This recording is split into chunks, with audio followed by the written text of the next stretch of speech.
பிறகு அந்த மலை அதே இடத்துல இருந்துச்சுன்னா அப்புறம் நீ பார்க்கலாம் அப்படின்னு அல்லாஹ் சொல்றான். சொல்லிட்டு பலம்மா தஜல்லா ரப்புஹு லில் ஜபல், இறைவன் அந்த மலைக்கு காட்சி தந்த பொழுது இவருக்கு படாம இவருக்கு மறைச்சுக்கிட்டு அந்த மலையில மட்டும் அவன் நல்லா காட்சி தர்றான். மலைக்கு மனுஷனா இருந்தா அது பாத்துரும், அந்த மாதிரி அதுக்கு தென்படுற மாதிரி. ஜஅலஹு தக்கா, மலையை தூள் தூளாக அல்லாஹ் ஆக்கி விட்டான். அல்லாஹ்வுடைய அந்த பவரை தாங்க முடியல மலைக்கு. மலைக்கு தாங்க முடியாட்டி நீ பாப்பியா? அல்லாஹ்வை பார்த்தா பசுமமாயிரும். அல்லாஹ்வை பார்க்க முடியாது என்பதற்கு அல்லாஹ் எப்படி காட்டுறாத, என்னைய பார்க்கிறேங்கிறேன், நான் எப்படிப்பட்ட ஒரு பிரகாசம். உனக்கு சூரியனை 2 நிமிஷம் பார்க்க முடிய மாட்டேங்குது. வெல்டிங் பண்றத உட்கார்ந்துட்டு நீ பாத்தீங்கன்னா கண்ணு போயிடுது. அது பார்க்கறதுக்கு அதுக்கு கண்ணாடி கண்ணாடி வச்சு பார்த்துட்டு இருக்கிற. நீ கண்டுபிடிச்ச ஒரு வெல்டிங் பார்க்க முடியாது. நீ ரப்புல்லா என்னைய வந்து பாத்தீங்கன்னா உருப்படுமா அப்படின்னு அல்லாஹ் எப்படி காட்டுறான்.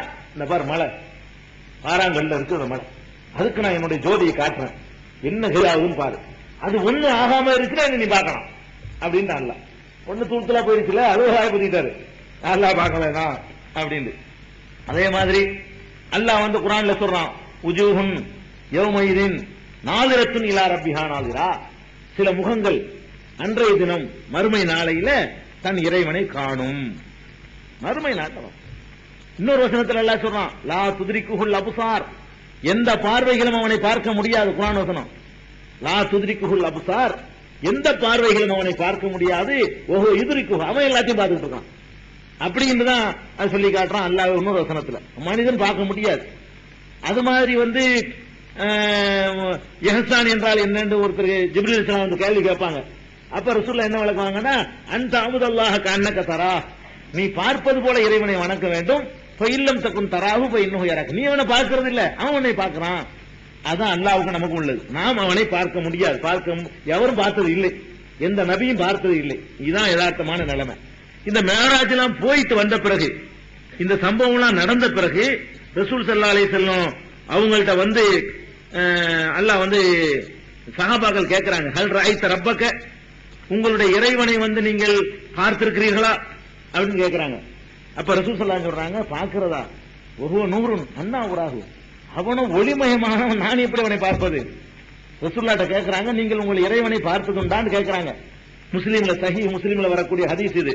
அதுக்கு ரசூல் ஸல்லல்லாஹு அலைஹி வஸல்லம் சொல்றாங்க, ஒஹுவ நூறுன் அன்னா உராஹு, அவனும் ஒளிமயமானவன், நான் எப்படி அவனை காண முடியும் அப்படின்னு சொல்லி ரசூல் ஸல்லல்லாஹு அலைஹி வஸல்லம் அதை மறுத்துறாங்க, பார்த்தது இல்லைன்னு.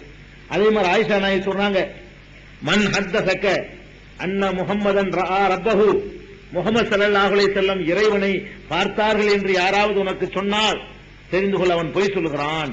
ஆயிஷா நாயகி சொல்றாங்க, சஹீஹுல் புகாரில இடம்பெற்றிருக்கு, எல்லா ஹதீஸும் இருக்குது. அப்ப ரசூல் ஸல்லல்லாஹு அலைஹி வஸல்லம் 3 விஷயத்தை சொல்றாங்க. ரசூல் ஸல்லல்லாஹு அலைஹி வஸல்லம் அவர்கள் மறைவானதை அறிவார்கள் என்று யாராவது சொன்னால் அவன் பொய் சொல்லுகிறான். ரசூல் ஸல்லல்லாஹு அலைஹி வஸல்லம் இறைவனை பார்த்ததாக யாராவது சொன்னால் அவன் பொய் சொல்லுகிறான். ரசூல் ஸல்லல்லாஹு அலைஹி வஸல்லம் தனக்கு அறிவிக்கப்பட்ட செய்திகளை எதையாவது மறைத்து விட்டார்கள் என்று ஒருவன் சொன்னால் அவன் பொய் சொல்லுகிறான். ஆயிஷா நாயகி இந்த 3 விஷயத்தை மறுக்கிறாங்க, சாத்தியமே இல்லை, இறைவனை பார்க்க முடியாது. அப்ப எப்ப பார்க்குவோம்? மறுமை நாள்ல. இந்த கண்ணை கொண்டு பார்க்க இயலாது. மறுமை நாள்ல இதே கண்ணா இல்ல. நம்மள மறுமை நாள்ல திரும்ப அல்லாஹ் எழுப்பும் போது இப்படி பலவீனத்தோட எழுப்ப மாட்டான். அந்த உடம்புல வந்து முதுமையே வராது. அப்ப நான் திரும்பி படைக்குவான் அல்ல. அந்த உடம்புல எப்பவுமே அப்படியே இளமையோட அழகோட இருப்போம்.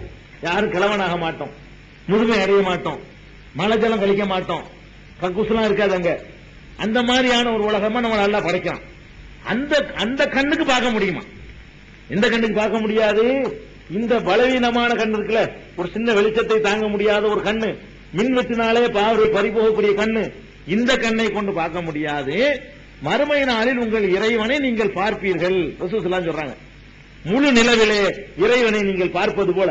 பௌர்ணமி இரவில, இப்ப நாளைக்கு பௌர்ணமி எல்லாரும் பார்க்கிறோம். இந்த பௌர்ணமி இரவில நாம எல்லாம் வந்து அல்லாஹ்வை பார்க்கிற மாதிரி, பௌர்ணமி இரவுல நிலவை பார்க்கிற மாதிரி நீங்கள் உங்கள் இறைவனை பார்ப்பீர்கள். யாரும் யாருக்கும் மறைக்க முடியாதுன்னு சொல்லி ரசூல் ஸல்லல்லாஹு அலைஹி சொல்றாங்க. மறுமையில் நம்ம பார்ப்போம். பார்ப்போம்னு எந்த கண்ணை கொண்டு பார்க்கறது இல்லையே. அவன் தான் உடம்பையே வேற மாதிரிலாம் அல்லாஹ் ஆக்கி எழுப்புறான்.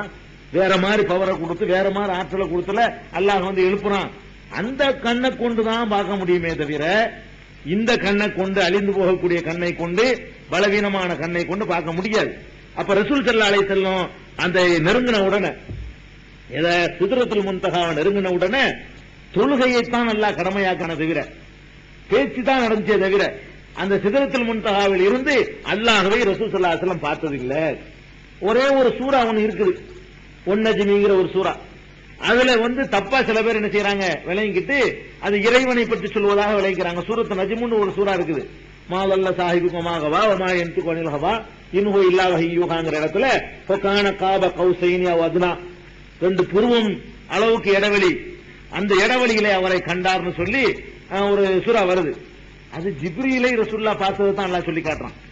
அது அல்லாஹ் பார்த்தது சொல்லவே இல்லை. அல்லாஹ் ஹிரா மலைக்கு வந்தான், அல்லாஹ் நேரடியா வஹியை கொடுத்துட்டு போனா, ஹிரா உலகதராக நஸலத்தன் உக்ரா, அவரை இன்னொரு தடவையும் அவர் பார்த்தாரு. எங்க பார்த்தாரு? அடிவானத்துல பார்த்தாருன்னா வருது. அப்ப அடிவானத்துல காட்சி ஜிப்ரீல் அலைஹிஸ்ஸலாம் தான். ஜிப்ரீல் அலைஹிஸ்ஸலாத்தை பார்த்தார் என்று வரக்கூடிய சில வசனங்களை எடுத்துக்கொண்டு சில பேர் அல்லாஹ் பார்த்தார் நினைச்சிட்டு இருக்காங்க. ரசூல் ஸல்லல்லாஹு அலைஹி வஸல்லம் அல்லாஹ்வை பார்க்கல, உலகத்தில் யாரும் பார்க்கவில்லை, இன்னைக்கு வரைக்கும் பார்க்கல, இனி பார்க்க முடியாது.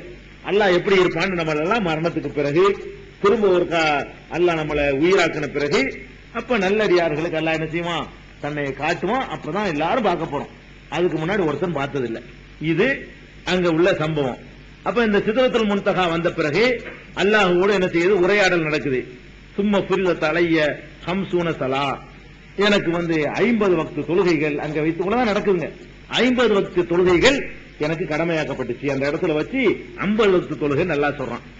சொன்ன உடனே அப்படி திரும்பி வரையில மூசா அலைஹிஸ்ஸலாம் மட்டும்தான் ஏதாவது ஒண்ணு பண்றாரு, போகும்போது பண்ணாரு. மற்றவங்க எல்லாம் சலாத்துல அனுப்பிட்டு இருந்தாங்க. மூசா மட்டும் தான் அவர் அழுவ விட்டாரு. இவர் கருதனை செய்வது உடனே அழுக, ஏன் அழுகுறன்னு கேட்கிற மாதிரி இவர் ஒரு ஆள் தான் செஞ்சாரு, ஏற்கனவே இடையூறு பண்ணிருக்கிறாரு. இப்ப 50 வேலையை கடமையாக்கிட்டு திருப்பி வரும்பொழுது எல்லாரையும் பாக்குறாங்க. அவங்க எல்லாம் ஒன்னும் சொல்லாதனால அதை பத்தி சொல்லலைங்க. மூசா அலைஹிஸ்ஸலாம் 6வது வானத்துக்கு வந்த உடனே என்னங்க என்ன செய்தி, என்ன ஆச்சு, என்ன நடந்த என்னன்னு கேட்கிறாரு மூசா அலைஹிஸ்ஸலாம். இல்ல 50 தொழுகையை அல்லாஹ் கடமையாக்கி இருக்கிறான் அப்படின்னு மூசா அலைஹிஸ்ஸலாம் சொல்றாங்க, மனிதர்களை பற்றி நான் நன்கு அறிந்திருக்கிறேன், ரொம்ப இந்த பனி இஸ்ராயல்களுக்கு ரொம்ப அனுபவப்பட்டிருக்கிறேன். நான் சொல்றேன், உன்னுடைய சமுதாயம் எல்லாம் இதுக்கு தகுதி பெற மாட்டாங்க, 50 வக்தையெல்லாம் தாங்க மாட்டாங்க. நீங்க இறைவன்கிட்ட போய் கொஞ்சம் குறைச்சு நீங்க கேளுங்க. நான் திரும்ப போனேன், திரும்பவும் கேட்டேன். 40 ஆக்குனான், பிறகு 30 ஆக்குனான், பிறகு 20 ஆக்குனான், பிறகு 10 ஆக்குனான். இப்படியே வருது. ஒவ்வொரு தடவையும் மூசாவிடத்தில் வரும்பொழுதெல்லாம் திருப்பி திருப்பி அனுப்பி கொண்டிருந்தார். கடைசியாக 5 வக்து என்று சொல்லிவிட்டு இதுதான் கடைசி, இனிமேல் மாற்றுவதற்கு இடம் கிடையாது, இப்படியே திரும்பி போய்விடு என்று அல்லாஹ் சொல்லிட்டான். 1க்கு 10ஆக என்னுடைய ஒவ்வொரு நன்மைக்கு நான் கூலி தர்றேன். 5 10 50 50 தான் ஆக்குனேன். 50 அல்ல 50 ஆக்குறதுக்காக ஆக்கல, அல்லாஹ்வுடைய ஏற்பாடு 5 தான். அல்லாஹ்வுடைய என்ன மஹயுபத்தலுல் கவுலி லதைய, என்னிடத்தில் பேச்சு மாறுதல் என்பதே கிடையாது. அல்லாஹ் 50 ஆக்கி அவர் சொல்ல வச்சு அல்லாஹ் தானே மூசா அலைஹிஸ்ஸலாம் சொல்ல வச்சு இந்த முக்கியத்துவம் விளங்குறதுக்காக வேண்டி 50 ஆக்கின ஒன்றைத்தான் உனக்கு 5 ஆக்கி இருக்கிறோம் அப்படின்னு காட்டுறதுக்காக வேண்டி அல்லாஹ் பண்ணதை தவிர மூசா சொன்னதுக்காக வேண்டி அல்லாஹ்வை குறைச்சிக்கிற மாட்டான். அவன் ஒண்ணு எழுதிட்டாண்டா அதுல மாற்றமே இருக்காது. அவன் எழுந்ததே இப்படித்தான் எழுதிருக்கான். 50 சொல்லணும், இவர் போவாரு, அவர் திருப்பி அனுப்பணும், கடைசியில் 5 குடிச்சு அனுப்பணும்னு அல்லாஹ் வச்சுட்டான். அது எதுக்கு 50 முதல் ஆக்குறதுன்னு கேட்டா அதுக்கு காரணம் சொல்லி அனுப்புறான்.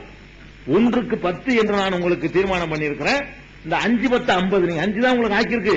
இந்த 5 நான் ஏற்கனவே 50 அந்த 50 நன்மையை தரும் போங்க அப்படின்னு சொல்றதுக்கு தான் 50 ஆக்கணும். என்ன இது அல்லாஹ் பத்தி ஒரு தமாஷா நீங்க எடுத்துக்க கூடாது. அல்லாஹ் தெளிவாடி சொல்ல வேண்டியன, இங்க இருந்து வர இங்க இருந்து போவ சொல்ல போவ இப்படியாண்டு நாடகமா நீங்க நினைக்க கூடாது. அல்லாஹ் எதை தீர்மானிக்கிறான்னு அதான் நடத்திட்டு இருக்கிறான். அதை நம்ம விளங்கிக்கிறோம். இதுதான் அதுல நடந்தது, தொழுகை கடமையாக்குனது நடந்தது.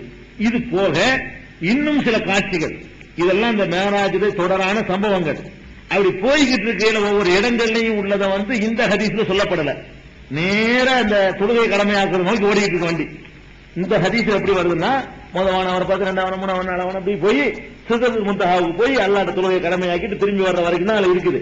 வேற வேற ரிவாயத்துல வெவ்வேறு இடங்கள்ல முதவானம் 2வது வானம் 3வது வானத்துல வெறும் சலாமோட இல்லாம வேற சில காட்சிகள் பார்த்ததாக அது வேற வேற ரிவாயத்துல வருது. என்னென்னலாம் பார்த்திருக்கிறாங்க மேராஜ்ல.